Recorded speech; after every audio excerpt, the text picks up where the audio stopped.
Good morning, everybody. Welcome to our bi-weekly free seminars. And today, Dave is going to talk about using Softree Optimal and Lidar for planning resource routes.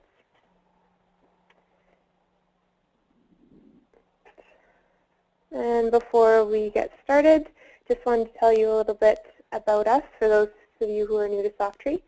We are based in Vancouver, British Columbia. We're a civil software company, and we've been in business for over 25 years.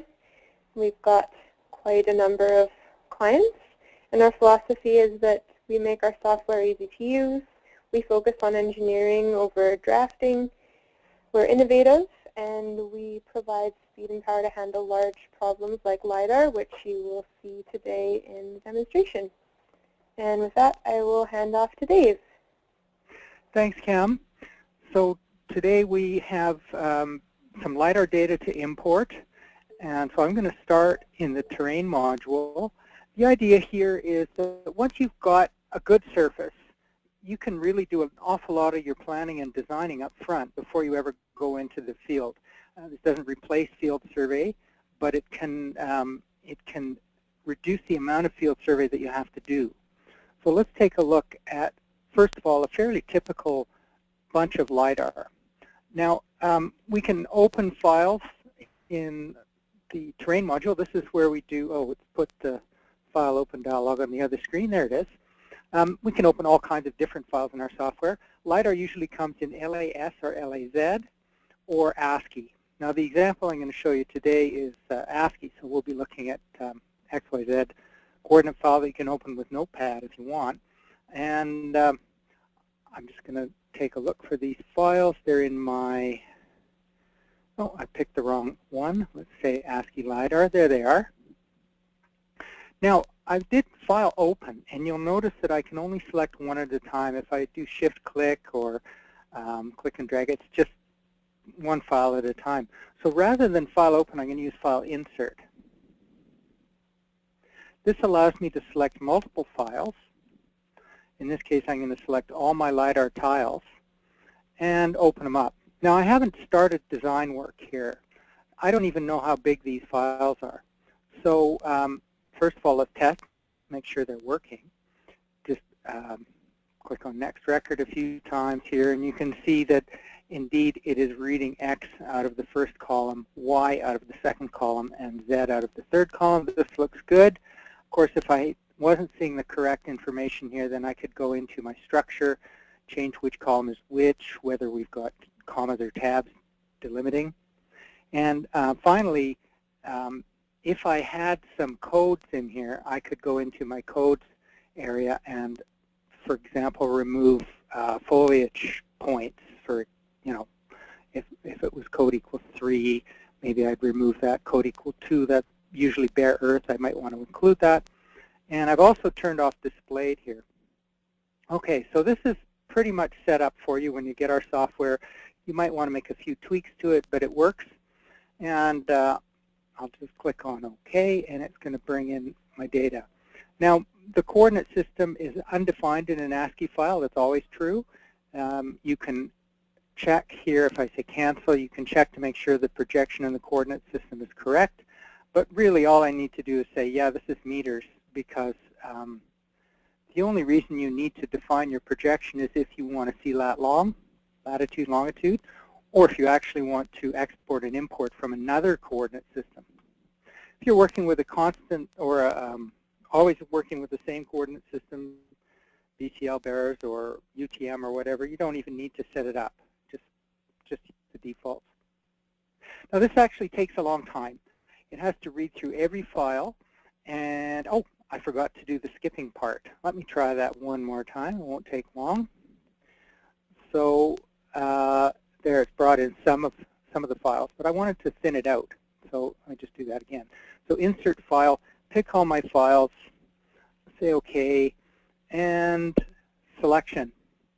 So the first time I'm reading my Lidar data in, I'm a little bit unsure about how much data I have, and perhaps I want to see the extents and the shape and so on before I read it all in.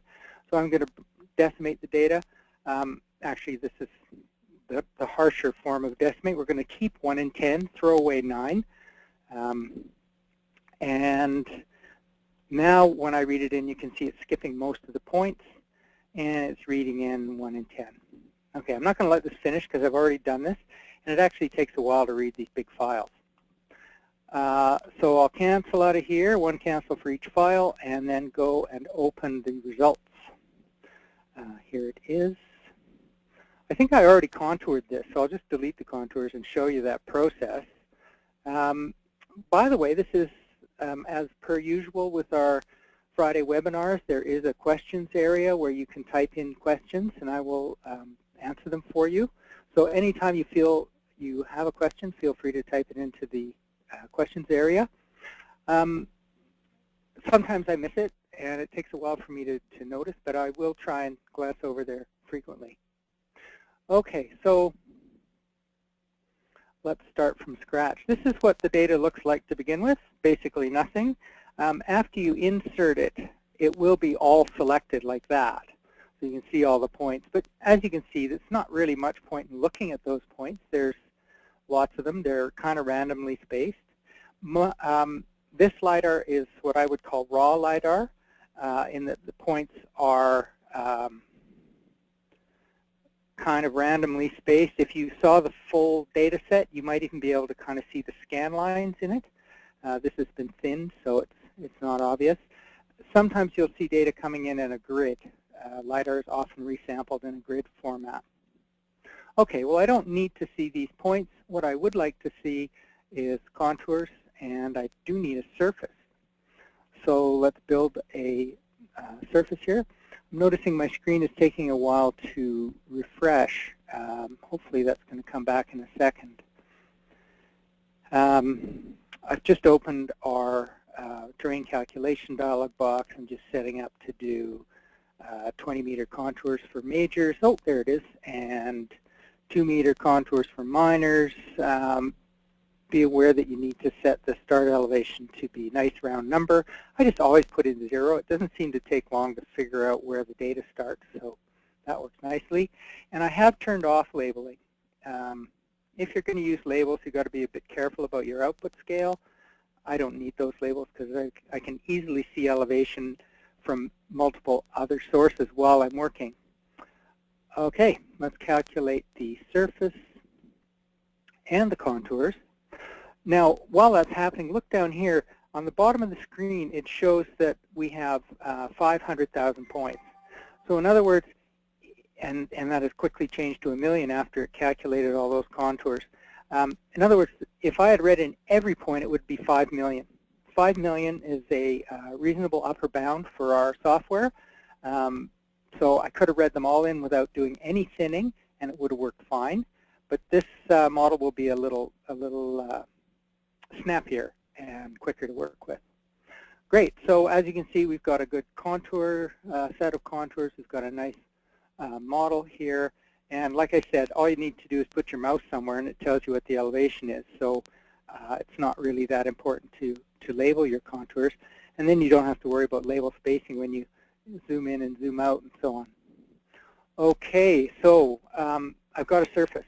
Now, I've already saved this, so I'm not going to save it again. But this surface I called aug decimated, which means that it's thinned out. Now I'm going to switch over to the location module. I mean, you can do a little bit of work here to try and figure out where you're going to put your roads. You can do it all in the location module now. So I'm going to switch over directly to that part of our software. So this is our terrain module, and now I'm going over to the road design portion. And I'm going to create a new alignment. I'm going to use that as my original ground. And I don't know where the heck I'm going to put this, so I'm just going to leave it in the center of the terrain for now. And you can see in the plan window here, there's my terrain background. Now I created an image for this. I'm not going to go through the process of importing an image, but it's pretty straightforward. Just open it in terrain and then save it. So I can put that in the background. So let's do that. So I opened an image which I actually extracted from Google Earth and georeferenced myself. Most people would have proper ortho photos for an area of interest. And I saved it as a terrain, and there it is. You can see it now. Now, waiting for your screen to update. The internet's not super fast where I'm at. Okay, there it is. Yeah, notice that the contours kind of disappeared. They're hidden behind the image. Fairly typical problem. I just go back to my background options here, and I'm going to shift the image up one. So it's displayed first, and then the contours get displayed second, and the contours will be on top of it. You'll be able to see it. Okay, right, so I've got an image. I've got, now that image happens to have a road in it. So I could use that as my sort of alignment to trace. But this is where you start doing the real planning. You can see your plan. You can actually see, you can show this in 3D if you want. You can open it in terrain and at the same time, or you can put a 3D window into the location module. And, oh, well, that's very strange. Where the heck did that come from? I think I'll just close this. This is completely unexpected. Let's look at the 3D in the terrain module. So window, new window graphics, 3D.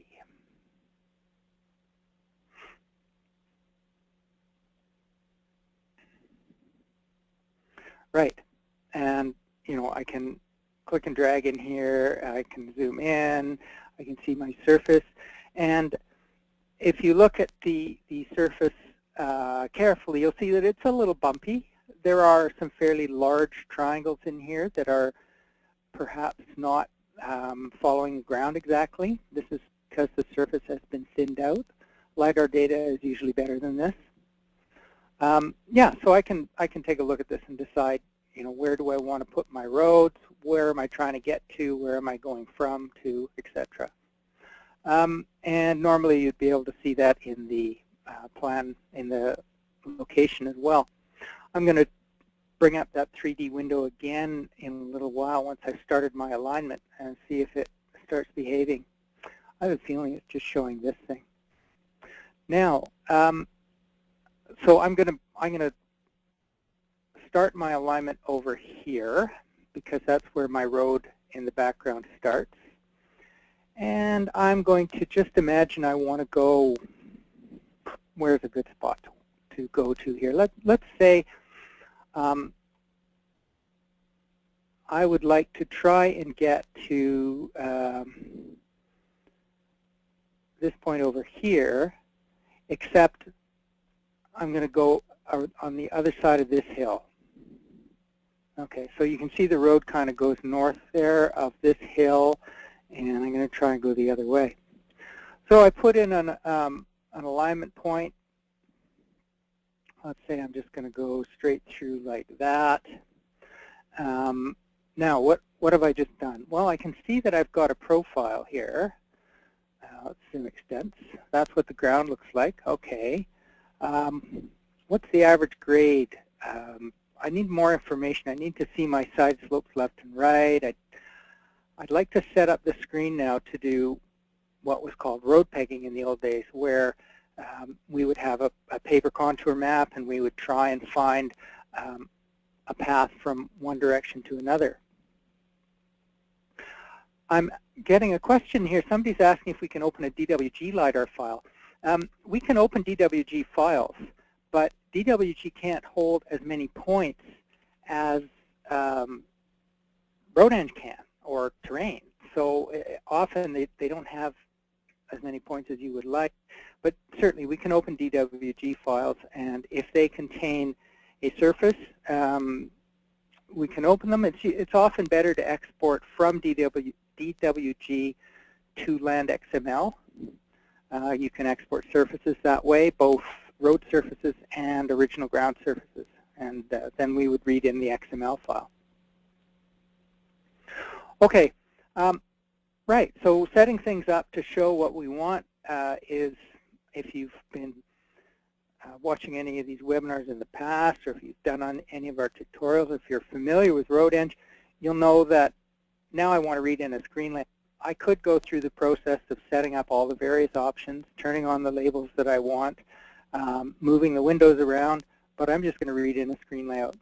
By the way, you can set up your own custom screen layout folders. I don't know if you've seen this before, but I've got a custom folder on my hard drive that is private to me. And the screen layout I want is called pegging. There it is. So what's different? Well, I'll show you. If I now take a look in my plan window, I can see that the average grade there is 0%. And that label changes every time I move the point around. So if I click here, and I don't need to see that warning. Lidar has a lot of points in it, so sometimes your cross sections will have a lot of points too. You get that warning. So that's 2%. If I go up here, it's 3%. If I go down here, it's minus 9%. So I can easily see what's going on with my new road. Now, not only do I see the numeric average grade, but I also see the profile. Let's just get that profile visible. You might want to have a fairly small scale so that you can see it growing as you peg in new points. So every time I pick a new point in the plan window, I see the profile grow. I see the cross-section at that point, not in between, but at the point I just made. I see the grade to that point. And I'm also displaying here the average grade along the horizontal alignment. The grade has an asterisk in front of it because we don't have a profile design here. This is just the average grade of the ground line. We'll put the profile in later.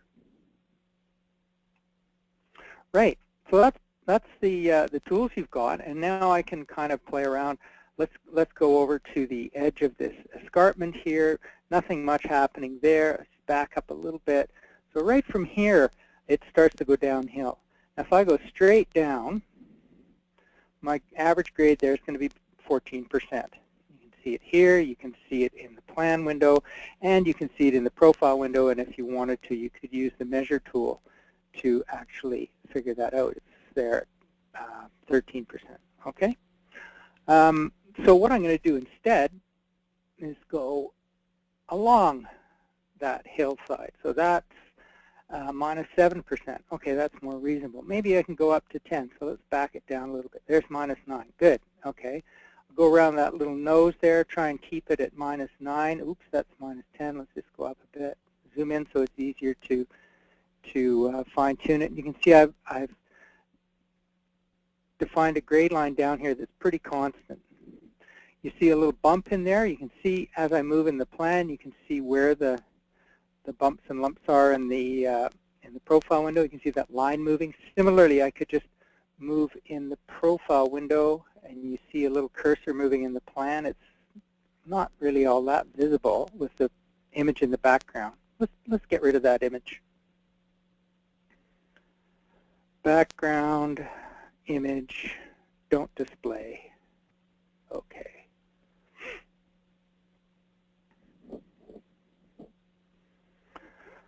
Right.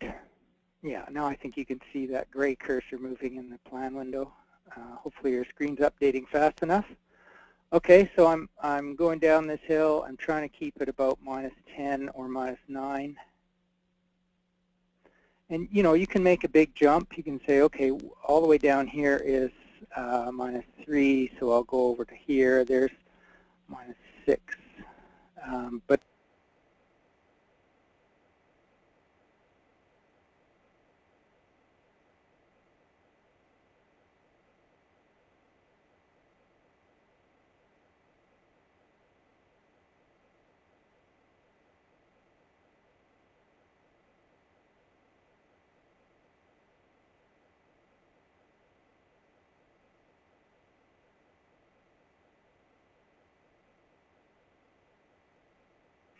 if you're in forestry, you may also be interested in looking at profiles for cables, for cable yarding, cable analysis, D-lines.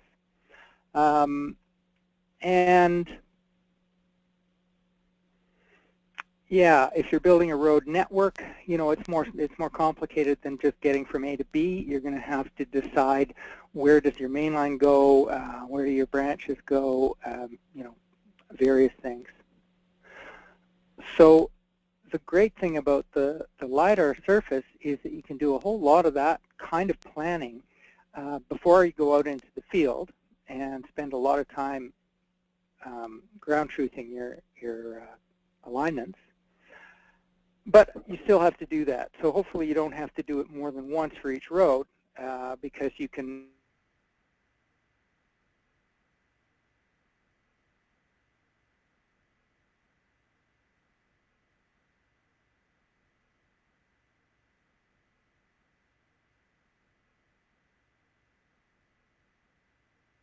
well, you know what, I've got another road in the background, and I could have started from the other end of that road and come in from the other side. So let's take a look at those things. I'm just going to save this in case I want to come back to it.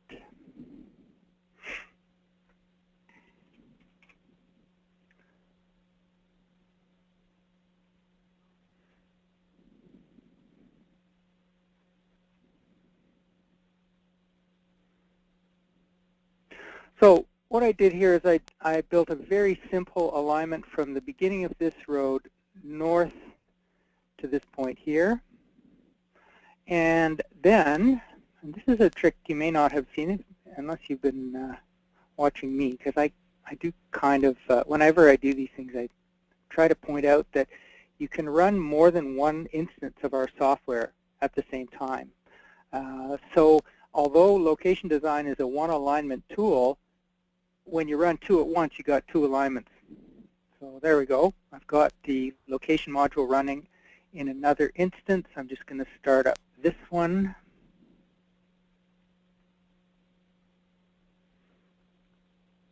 And here's my alternate route where I've actually gone from this point here on the east of the, and if you look at the, well, let's go back to the other one because it's still in there. Whoops.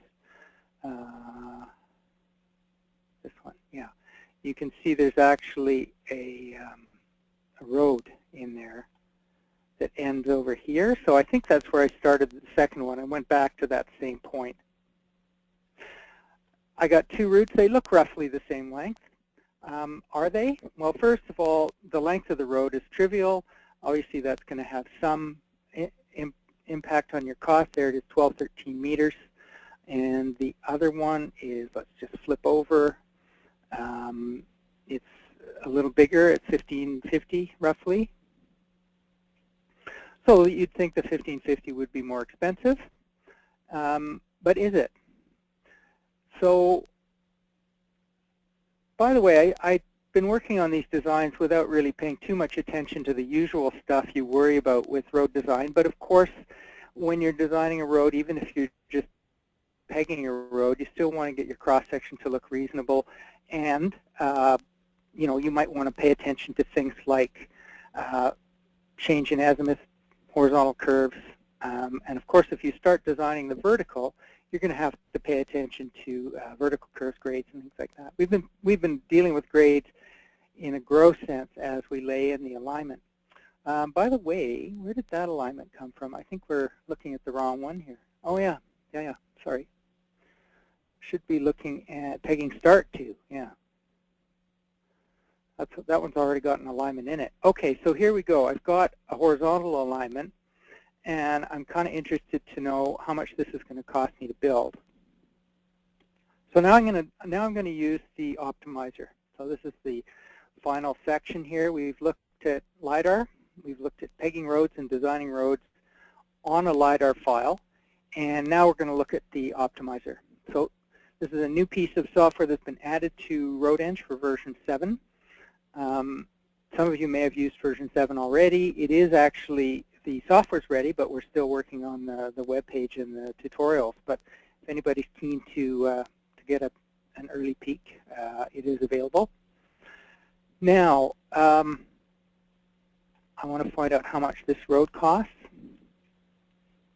Let's go to a screen layout I have set up that includes our Softree Optimal panel. This is the new alignments panel that helps you do a bunch of things. So let's see what we can do here. First of all, I don't have an alignment on this design. I've got an initial point here, which basically is just sitting on the ground, and I would like to design a road. So if I go through and design this, it's going to take me a while. I have to do things like design a little vertical curve for that, maybe, or maybe I can just track the ground. And then I'm thinking, you know, is this going to be balanced road? Well, it looks like my mass haul is climbing there. I got an extra window in here that if you've used Road Engine in the past, you won't recognize it. It's called the Optimal Haul Graph. It's not up to date right now, but it will be in a sec. So there's a lot of work to be done if I wanted to design this by hand. I'm just throwing in a really quick vertical alignment here. In fact, let's go quicker so we get it done. So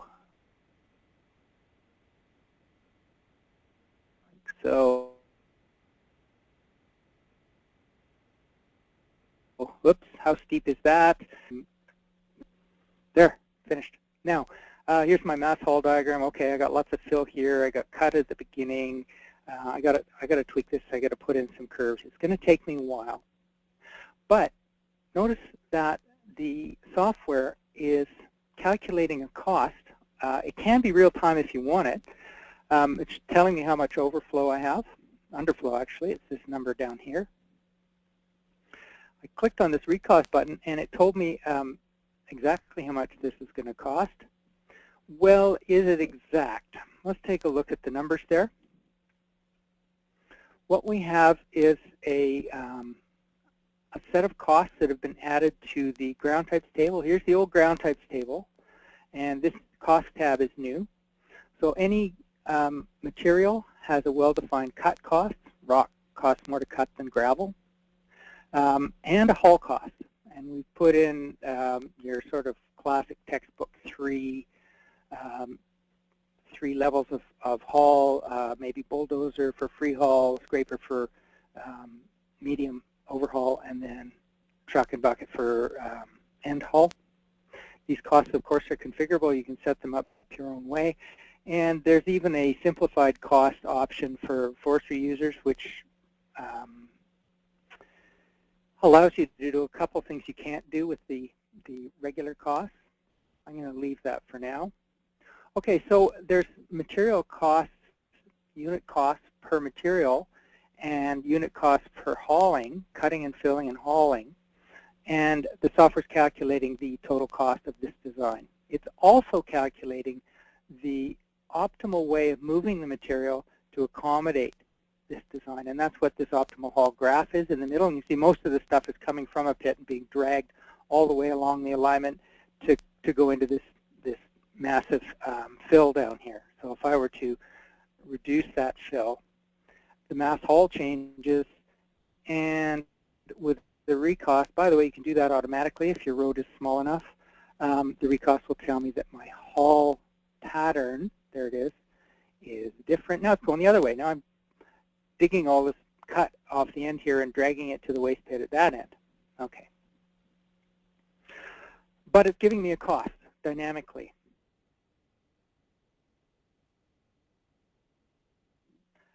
The other thing that's kind of interesting, can do a feasibility check, and it will tell you if, well, first of all, we've got to set up some options, so let me do that. That, by the way, is available to Road Engine users.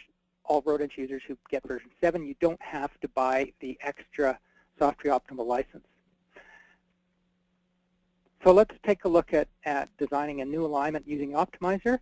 First of all, I'm going to need some sample points. It turns out that the software will calculate for you what it thinks is a good sample spacing.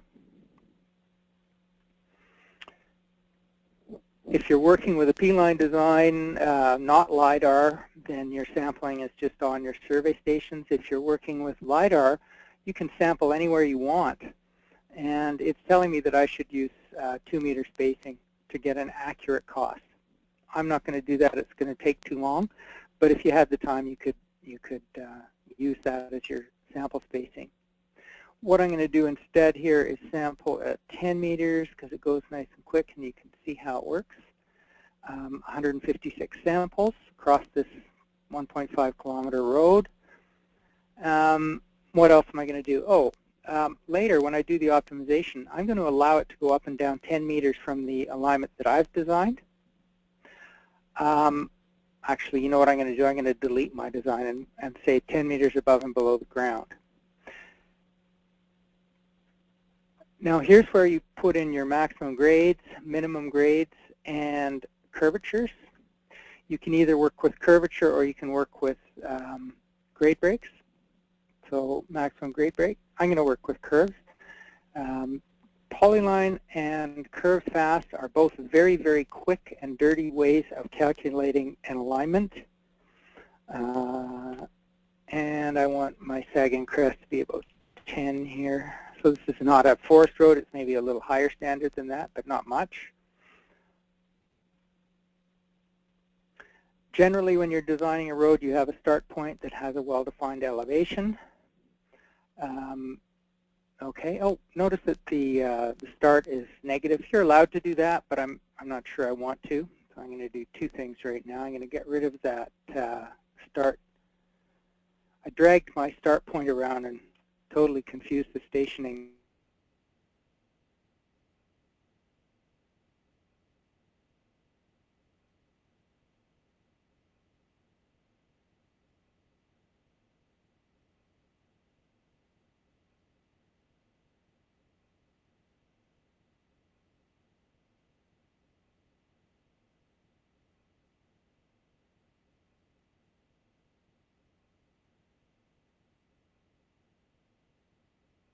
My options here.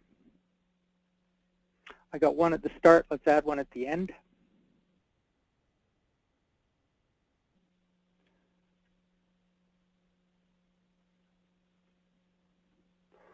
So that's going to end at the ground. That's the alignment is the ground, so that's the ground elevation. And I'm going to also say that I can't have more than a 5% grade at the end, and I'll do the same thing at the beginning. Nothing more than 5% at the beginning. So my target grade is 0 plus or minus 5. Okay, I got 2 control points. You can put in as many control points as you need to manage things like intersections, bridge abutments, culvert cover, things like that. Okay, so it takes a little bit of time to get these options set up. You can put in borrow pits too if you think you're going to need them, or waste pits. I'm going to assume that we can balance this road and leave the pits empty. But once you've got those options set, you can do 2 things. With RoadEng, you can do a feasibility check, and it will tell you if the road is feasible. Yes, it's feasible. What does that mean? It means that given the grades of the ground and the other options we put in here, like maximum offset of 10 meters, curvature of k equals 10, and the control points we put in, you can build a road to make it fit. And now you can do that. The other thing you can do for free with, well, not for free, but with RoadEng without Softree Optimal is you can do a quick alignment. And that is this quick profile, or from Optimize. Oh, I guess I clicked on that, and it's going to go through the process. It will give us a, it's not supposed to have to pre-process, so I think I'm working in, I'm actually using the development debug software here, so I think I've got something turned on that I'm not supposed to have turned on. In any event, the concept is that the quick profile will generate for you a profile very quickly, and in general it will not be balanced. This one is by good luck, or the fact that I'm doing something I'm not supposed to be. But in general, it will build for you an alignment that tracks the ground as best it can given your options, and it's a start. You can use that for a start of your new alignment. Now, the next thing I'm going to show you is, yes, optimization given the Softree Optimal license. We don't need to pre-process because I just did that. And it's found in alignment. There's a little bit of overflow when it does a recost because it's being more accurate, but that's just noise or rounding, if you like. So essentially, it's a yeah, I think I must have done a, let me try that again. I wanted quick profile, not optimal profile. Does that? Yeah, there we go. Okay, I must have just pushed the wrong button. This is the quick profile. This is something you can get from Rodench without buying Softree Optimal, and you can see that it's certainly trying to track the ground, but it's not balancing the road. But it is feasible. It's taking into account all of the specifications you've put in here, control point standards, etc. Now, when I go to the optimizer, which requires the Softree Optimal license, and run the same, well, almost the same process, it's now going to balance volumes. In fact, it's going to minimize cut, fill, and haul costs. So the results, look at the cost there now, $60,000, and you can see there's lots of haul. When it's finished optimization, the cost is $44,000, and that is the cheapest you can make it for earthworks. It's not calculating the capping, gravel capping costs or culvert costs or other things like that, geotextile, things like that. But it is giving you earthwork costs. And this number may not be accurate. It may be wrong by a factor. But if I use the same options and the same costs and do it for another road, I got one right here, you can, in fact, I'm just going to open the final. What was I just looking at? That was pegging start 2, and now I'm going to use pegging that one. Okay. So here I've done exactly the same options for the alternate route, and boy, that looks expensive. Did I really do this? Let's just double check. So, oh, that's the spacing of 5. Let's do spacing of 10. So we're comparing apples with apples. And standards, yeah, same curve, same gradients. I've got control points beginning and end. Oh, I've got a grade 0 there. Let's change that to 5. And here, that's right. Okay. No pits. Costs are the same. Okay, so let's just process this one and see where it comes out. I'm going to recalculate. We just changed this recently for those of you who are beta testers. You can now do a quick feasibility before you do your optimal profile. And if quick feasibility fails, it won't go through and even bother with the pre-process. It'll just tell you right away. No questions? Good. Okay, sorry I'm going over time. We're just about finished.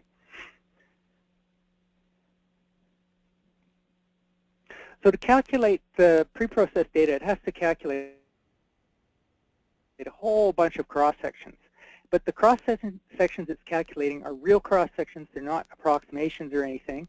It does do a little bit of interpolation. There we go. When it, yeah, okay, so that was the result. Now, I'm not sure why it has to do all this hauling, but it turns out to be cheaper to haul material. Oh, I bet you there's a grade issue here. Yeah, look at that. So this grade is 10%. So because I'm going down a steep hill there, it has to cut here to get that grade. So it's hugely more expensive. It's $137,000. Well, what if I relax that grade constraint? And this is where you can start playing around. First of all, I could just say, oops, and change my horizontal alignment, do it again. Easily done, right? Just move that over a little bit, check the grade, rerun the optimizer. So the idea is you can improve your testing procedure by making the vertical part of the alignment automatic and very quick, and then you can concentrate on fine-tuning your horizontal better. Sorry, we don't have an optimizer for horizontal yet. And you can also try different verticals too. Like, I'll just create a new vertical alignment here, and let's just change the maximum grade. Let's say, okay, we're allowed to do minus. Would 12 make a difference? 12 might be good enough. Minus 12. I think that's going to give me a whole different result. So let's see what that does. Don't need to pre-process. All I've done is changed one of the parameters and alignment number 2. So what we've got now is another optimized alignment, and let's set it current. We're still looking at the old one there. Let's set this one current. Oh, I did something wrong. Let me try that again. I think what I did is the classic forgot to click Add Edit. Yep. Okay, minus 12. Add Edit. Notice that you can have multiple ranges here with different grade and curve constraints if your road changes along its length. Okay, one more try. So these optimizations are taking microseconds or milliseconds anyway.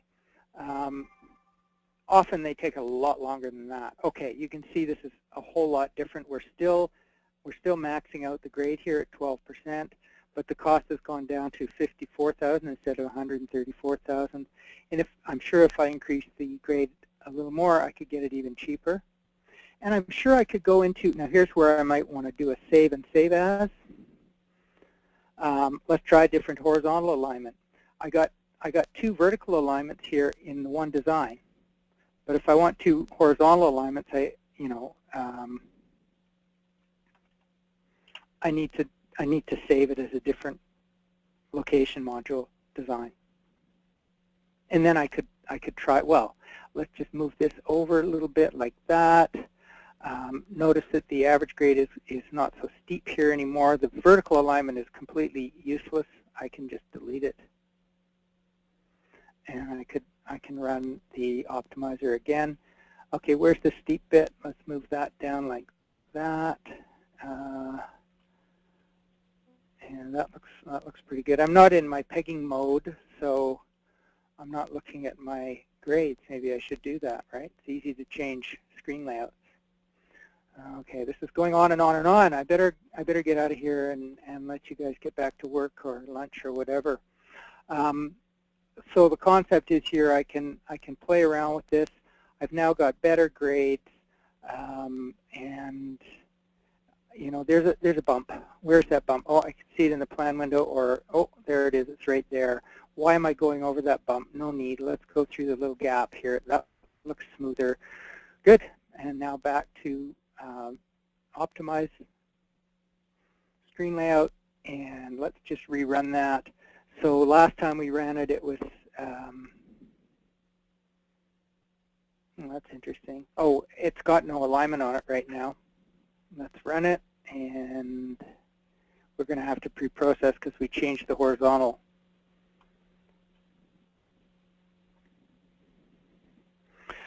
That's it for the demonstration. Concepts are that you can do a lot of work on a Lidar file before you have to go out into the field. You can do things like designing roads. You can do things like designing cable analysis, D-lines. And Lidar, you can read up to 5 million points. Oh, one more point I didn't make is that once you've got your center line for a proposed road, all this work I'm doing right now is still on that crappy decimated surface. And yeah, okay, now we're down to an even cheaper cost there, and I'm sure we can improve it. But this is still more expensive than the other route, so the other route is probably the one we should take. Just to remind you, is that the one? Yeah. that one was only 44,000. Oh, they're pretty close, aren't they? This one is 43. Oh, wow, God, they're so close. It's amazing. Flip a coin. And now that I've got these center lines, I want to do this more accurately. I want to improve the quality of the LiDAR. When you go back to your terrain module, you can reread the LiDAR. Let's just start from scratch here, to accommodate things like roads. So what I'm going to do is open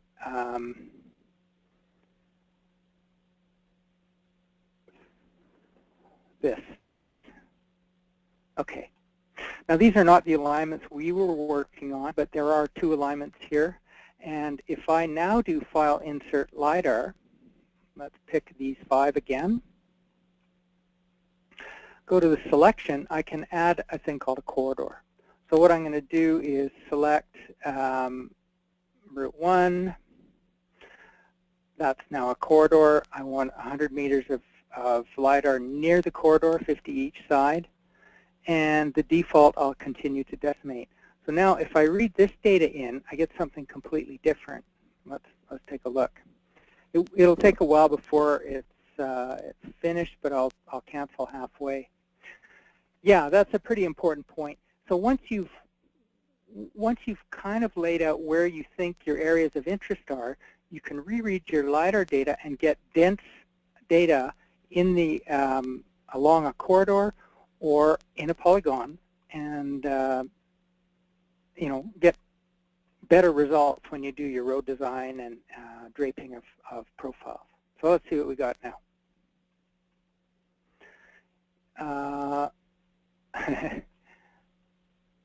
That's funny. I'm going to just open an example that's already finished.